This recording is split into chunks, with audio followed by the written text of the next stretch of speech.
Shalom. Antes de mais nada, eu gostaria de agradecer a todos os meus amigos que assistiram às primeiras e segundas aulas pelo incentivo, suporte, apreciação. Também sou ser humano. Para eu poder continuar dando essas aulas, por mais difícil que seja para mim falar para a câmera. Não é tão natural assim como parece. Então, depois de a gente ter explicado o fundamento das mitzvot, a necessidade de mitzvot e também o fundamento dos Hagim, eu queria fazer uma pergunta para vocês. O que é o ser humano? Como é que ele funciona? Eu pelo menos consegui identificar o que eu gosto de chamar de 14 parafusos frouxos. É um termo que eu uso como uma alusão que uma máquina, quando ela tem parafuso frouxo, ela consegue funcionar dentro de um certo limite, mas existe aquela possibilidade de eventualmente todo o sistema colapsar. O ser humano ele possui características únicas que, mesmo quando analisada de acordo com a perspectiva secular, me gera um certo assombro em ver como elas são sintonizadas e sincronizadas com o propósito espiritual. Nós podemos inclusive identificar que Hashem ele instalou um tipo de hard drive com um sistema operacional que essas características elas são fundamentais e essenciais, irremovíveis para esse desenvolvimento espiritual, para essa conexão com a Kadosh Baruch Hu. Que mesmo quando o ser humano ele utiliza um software secular ao invés de um software espiritual, essas características continuam presentes. No entanto, eles funcionam de uma forma não harmônica. A minha pergunta é o seguinte: se o ser humano ele existe somente por existir como um animal qualquer, mais um elemento dentro da fauna terrestre, que vai passar aqui seus 120 anos suprindo as suas necessidades, um processo de autoconservação, se autossustentando dentro dessa grande máquina de reciclagem orgânica, completamente indiferente ao que ele pensa, ao que ele quer, ao que ele é, ele não precisaria de ter essas 14 características que eu gostaria de analisar com vocês. A primeira delas é a inteligência qualitativa e quantitativa que o ser humano possui, que ela é muito superior ao que ele necessita simplesmente para existir como animal. Por exemplo, um coelhinho, ele tem uma inteligência para saber o que é perigoso para ele. A diferença entre uma cenoura e uma pedra. Ele nunca se olhou no espelho, mas ele vai poder identificar qual é a parceira dele. Ele nunca vai cometer o engano de ter uma atração fatal por uma leoparda, porque isso aí vai ser o fim da carreira dele. No entanto, o ser humano ele possui uma inteligência que faz com que ele investigue galáxias que estão a milhões de anos-luz da Terra, que ele nunca vai colocar os pés lá.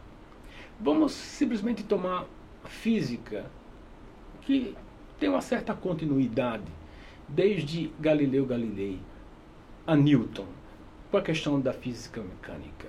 Também através desses princípios a gente vai poder conseguir decolar um avião, aterrissar um avião. Mas eles não são necessários para você simplesmente existir como animal. É um plus, mas não é absolutamente necessário. Einstein, com a teoria geral da relatividade dele, é genial. Eu aconselho vocês, inclusive, pesquisarem na internet em termos de conhecimento geral. Mas ele teve ideias que eram surpreendentes, que a massa ele faz uma curvatura no espaço, isso daí é o que a gente chama de gravidade. Não é simplesmente que matéria atrás matéria, é uma curvatura, e você poderia provar essa curvatura verificando o comportamento da luz, que a luz ela viaja em linha reta, mas no eclipse você poderia ver a luz como se dando curva. Isso daí foi uma coisa completamente espantosa, ninguém podia acreditar quando ele falou isso no começo, inclusive não foi nem aceita. A derivada matemática dele indicou a existência de buracos negros, do conceito de singularity, de um Big Bang, de um universo em expansão. E não somente restringido a Einstein. Uma das grandes coisas que Einstein falou é que a coisa mais impressionante no universo e inesperada é que é compreensível. Que você pode pegar todas essas leis da física e reduzir elas a fórmulas elegantes e simples como energia igual a massa, velocidade da luz ao quadrado, e colocar elas dentro de uma folha, ainda sobra espaço. Mas você vê a progressão de Einstein, depois entra em Max Planck, com a Planck Unit, seguindo com a teoria o princípio de incerteza de Heisenberg, ou paradoxo de Schrödinger, com a experiência da fenda dupla. Depois a gente chega em Stephen Hawking, passando por Leonardo Susskind, com a teoria das cordas, com o mundo como sendo um holograma. Obviamente que tudo isso é um grande desenvolvimento intelectual, mas que você pode viver sem ela. Simplesmente para ilustrar isso, eu gosto de falar nas minhas aulas de empregada de casa, saudosa baiana, que ela dizia: por que todo mundo grita quando a bolsa caiu, a bolsa caiu, a bolsa caiu? Quando a minha bolsa cai, eu simplesmente pego ela, levanto. Ou seja, é santa ignorância. Ela viveu muito bem, feliz, morreu feliz, de uma cachaça que tomou, entrou em coma. E muitas outras coisas também. Eu gosto de ir para o Brasil, tomar água de coco e vejo aquele pessoal feliz, sambando, cantando no bar. Eles estão completamente inconscientes de todas essas coisas que eu falei para vocês. Não somente eles, Leonardo da Vinci, com toda a genialidade dele, não tinha o menor conhecimento disso. Ele conseguia ter uma vida normal. Mesmo com o que ele sabia, não era necessário para viver uma vida simplesmente em termos animais. Então, para que você precisa de uma inteligência tão grande? Do ponto de vista espiritual, dá para explicar que uma vez que Deus, ele não é físico, porque ele criou o mundo físico. Deus, ele não é espiritual, porque ele criou o mundo espiritual. Ou seja, Deus não é temporal, porque ele criou o tempo. Ou seja, quando você tem que entender Deus e a questão de propósito, então você começa a entender por que o ser humano precisa de uma inteligência tão grande. Porque ele precisa de um processo de abstração, ele precisa de imaginação, ele precisa de criatividade, ele precisa de associação. É o que a gente reza todo dia, a gente pede na tefilá. A primeira coisa que a gente pede na tefilá, em Shemona Esrei, é da'at. Da'at é um conhecimento intrínseco das coisas. Chokhmah seria uma data base. Binah é um conhecimento diferencial. Askel é um conhecimento associativo, criativo. Ou seja, se o ser humano tem um propósito de entender Deus que é infinito, obviamente que ele precisa dessa inteligência. Se é simplesmente para viver como animal, decorrência de uma sopa química e uma evolução, isso daí é uma péssima evolução. Porque essa inteligência muitas vezes causa muitos danos, muitas questões existenciais. Então, inteligência nesse nível, ela é necessária se existe um propósito espiritual. Se ela é simplesmente, se o homem existe simplesmente como um ser qualquer, um animal qualquer, a gente podia viver sem essa inteligência. O segundo ponto que existe é a questão de desenvolver o seu potencial. O potencial humano é diferente de um animal. Um animal, quando ele nasce, ele é estruturado e, eventualmente, no decorrer da vida dele, ele vai fazer o que ele tem que fazer.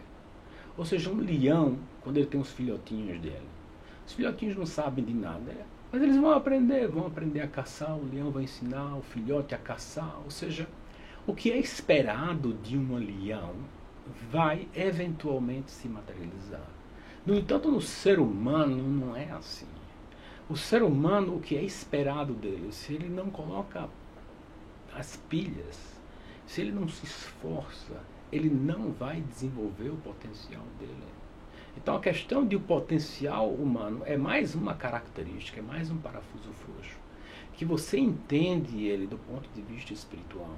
Porque o ser humano, ele é um potencial que ele tem que materializar esse potencial em uma realidade. E essa realidade não é simplesmente a manutenção dele aqui na Terra, não é simplesmente a interação dele com o ambiente, usufruindo e consumindo do ambiente. O propósito dele e a plenitude dele é encontrada no nível espiritual. Um outro parafuso frouxo, esse daí já é o terceiro, é a questão da apreciação do belo. Todo ser humano precisa, ou ele aprecia o belo. O pobre vai dizer que o belo é um sapato Adidas. A classe média vai dizer que um belo é um sapato da Bill Brooks. O rico vai dizer que, que o belo é um sapato de crocodilo do Hermenegildo Zenha. A questão de arte. Gauguin, Modigliani, Van Gogh. Você vai tirar pelo menos 100 milhões de dólares para poder comprar um quadro desse, pendurar na sua parede, para você ver e algumas outras pessoas que vão entrar lá. Tá bem que existe aqui a questão também da projeção social, ou da demonstração de poder, mas vamos tirar simplesmente pelo fato da pessoa apreciar um objeto de arte. Um ovo de Fabergé, 18 milhões de dólares. Depois você sai para um Pollock em arte moderna, 130 milhões de dólares. Meus queridos, nenhum elefante jamais tem uma coleção de arte. Nenhum outro animal aprecia a arte. No entanto, o ser humano tem uma profunda apreciação pela questão de arte. O aspecto espiritual que eu encontro na arte é que um quadro, ele é mais do que o valor dele é mais do que a soma da tinta e o tempo que o artista gastou fazendo ele. Ou seja, é a interação das cores, é a forma, é a novidade de uma nova estrutura de pensamento, né? Uma revelação, é uma inspiração, uma inovação. Ou seja, a arte é onde o total é muito maior do que a soma das partes. Quando a gente fala em termos espirituais, segue a mesma dinâmica. Ou seja, a vida ela tem que ser apreciada como o total ele é muito maior do que a soma das partes. Você tem que entender uma outra dimensão disso daí. Ou seja, quando você estuda a Torá e você vê o que Deus quis informar para a gente, você estuda um pouquinho aqui, um pouquinho ali, um pouquinho ali. Depois você vai formando uma picture, um quadro. E finalmente, quando essas partes elas vão se juntando, elas assumem uma nova dimensão. Então eu considero como arte também como uma necessidade, uma característica que ela é viável dentro do plano espiritual, por causa da abstração e do significado que ela assume. Uma outra coisa que existe aqui também é a questão de um ideal de vida. Todo mundo não discute a questão do ideal de vida. Uma pessoa vai dizer que o ideal dele é ser um juiz. Outra pessoa vai dizer que é ser um médico, que ser um rabino. Ou seja, ninguém discute questão de ideal de vida. Todo mundo necessita. Ao ponto que quando uma pessoa ela não tem um ideal de vida, ela começa a se deprimir. Essa depressão pode levar ela a tomar remédio, ou a depressão de uma forma disfarçada vai fazer com que ela tome drogas, até que ela não consegue mais viver sem uma razão dessa, e simplesmente coloca um revólver na cabeça e dá um tiro. Ou seja, nenhum elefante precisa viver com o ideal de vida. Eu olho 2 peixinhos dentro de um aquário, estão dando volta lá, vão dar volta a vida inteira. Quem falava disso muito bem era Pink Floyd, naquela música dele, Wish You Were Here. We are just two lost souls swimming in a fishbowl, year after year, running over the same old grounds. What have you found? The same old fears. Wish you were here. Ou seja, nós somos como 2 peixinhos dentro de um aquário, né? Running over the same old ground, passando pelos mesmos locais, year after year, ano atrás ano, né? O que é que a gente encontrou? Os mesmos velhos medos. Gostaria que você tivesse aqui. Quem gostaria que você tivesse aqui? Ou seja, o homem ele tem intuitivamente uma necessidade espiritual. Se eu fosse esse peixe dentro do aquário, eu acho que me estrangulava com a água. Dava um pulo e saltava e morria. Porque eu não ia aguentar ficar dando volta lá. Tá ok? Mas o animal ele não tem esse problema. Ele pode ficar dando volta. Ele vai ficar dando volta a vida inteira. Ele não precisa do ideal de vida. Mas o homem sim precisa do ideal de vida. E não existe um ideal de vida simplesmente para manter a tua existência. Ele tem que ser algo a mais. Esse algo a mais é o plano espiritual. Um outro ponto, já é o 5º, seria a questão de bondade. Para que o ser humano tem que ser bondoso? Para que você vai dar caridade para uma pessoa? Não existe nenhuma lógica. Ou seja, eu trabalhei, eu ganhei o dinheiro.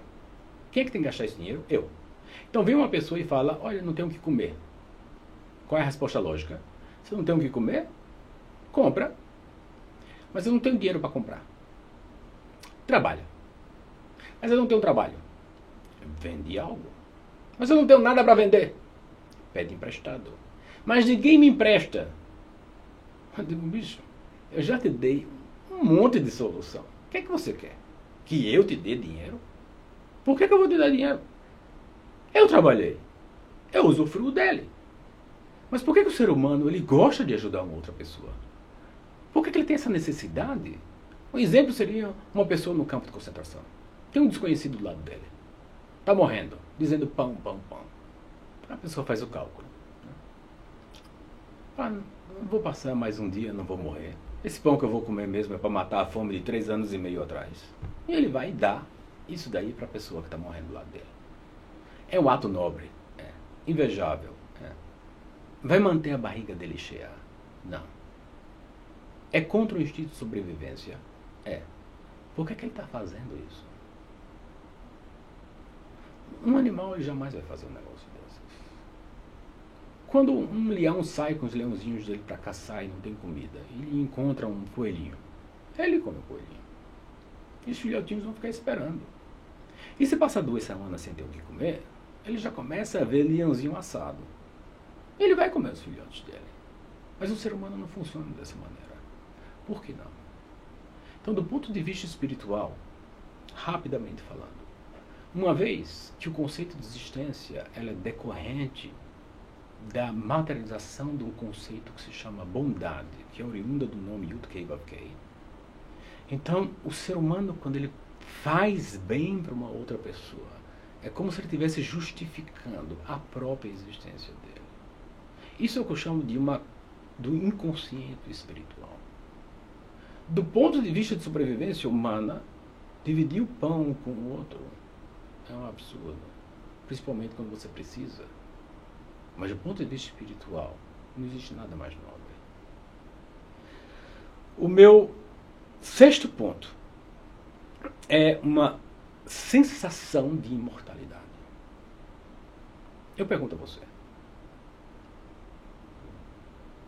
Você vai morrer. Existem 2 maneiras de responder essa pergunta. Uma é com a cabeça.